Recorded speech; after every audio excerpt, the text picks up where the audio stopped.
មានអ្នកសួរក៏ថាលាបលេខខៀវកំប៉ុងធំនេះលាបទៅសអត់សម្រាប់លេខកំប៉ុងធំនេះលាបទៅសយឺតវាអត់សលឿនទេប៉ុន្តែសចេញមកសស្អាតចឹងសលាបសក្រាស់ចឹងទៅហើយបើសិនជាបងប្អូនលាបទៅលេខកំប៉ុងធំនេះវារៀងកក់នៅលើស្បែកបន្តិចព្រោះសារវារៀងស្ងួតចឹងណាចឹងដើម្បីឲ្យលាបទៅវាឆាប់ចូលស្បែកល្អហើយរឿងសប្លែកសលឿនយើងត្រូវការលាយជាមួយនឹងសេរ៉ុមម៉ាស្សាយ៉ាតកកនេះមកទៀតសេរ៉ុមម៉ាស្សាយ៉ាតកកនេះគឺវាផ្ដល់សំណើមដល់ស្បែករបស់យើងសម្រាប់អ្នកដែលគាត់មានស្បែកស្ងួតអីពេលយើងប្រើជាមួយនឹងសេរ៉ុមម៉ាស្សាយ៉ាតកកនេះគឺវាផ្ដល់សំណើមដល់ស្បែករបស់យើងគឺយើងលាយវាបញ្ចូលគ្នាមកលេខកំប៉ុងធំនេះមកកំប៉ុងយើងប្រើជាមួយនឹងសេរ៉ុមម៉ាស្សាយ៉ាតកកនេះកន្លះដប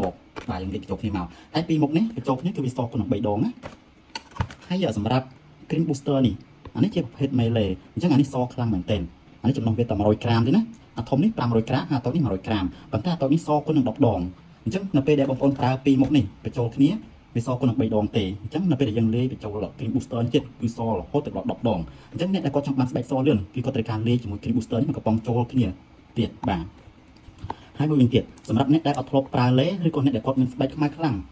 គឺគាត់ត្រូវការ spa ស្បែកជាមុនសិនព្រោះ spa ស្បែកគឺសម្រាប់អ្នកដែលគាត់ខ្មៅខ្លាំងចឹងគឺត្រូវការជំរុះកោសិកាចាស់ៗសិននៅពេលយើងជំរុះកោសិកាចាស់ៗហើយបានយើងលាបលេទៅឆាប់ចូលស្បែកហើយឆាប់សឆាប់ប្លែកអញ្ចឹងនេះគឺជាផលិតផលខាងក្រុមហ៊ុន Lake Hill ឬក៏ Justin Miracle ហ្នឹងមាន4មុខហ្នឹងណាអញ្ចឹងបងប្អូនអាចសាកប្រើប្រាស់ជាមួយនឹងផលិតផលទាំង4មុខនេះបាន